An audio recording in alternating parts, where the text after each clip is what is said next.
Tell me, ये हमारी मदद करता है, इट्स हेल्प या फिर इट हेल्प्स? क्या होता है? इट हेल्प्स या फिर इट्स हेल्प? एस किस में लगाएंगे? इट में लगाएंगे या फिर हेल्प में लगाएंगे? हेल्प में लगाएंगे, क्योंकि ये प्रेजेंट इंडेफिनिट का सिंपल सेंटेंस है जिसमें सिंगुलर सब्जेक्ट के साथ हमें वर्ब की फर्स्ट फॉर्म में एस लगाना होता है। आप लोग क्या करते हो? इट्स कर देते हो, ठीक है, जो कि रॉन्ग है। इट्स नहीं करना है, आपको इट का यूज करना है एंड वर्ब की फर्स्ट फॉर्म में एस लगाना है। Okay, it hydrates our body और इट्स हाइड्रेट आवर बॉडी। क्या होगा? It hydrates, it hydrates. S किस में हम ऐड करेंगे?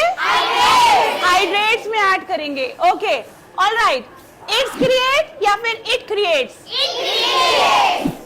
ओके, नाउ टेल मी, ये हमारे अंदर आत्मविश्वास पैदा करता है, क्या होगा?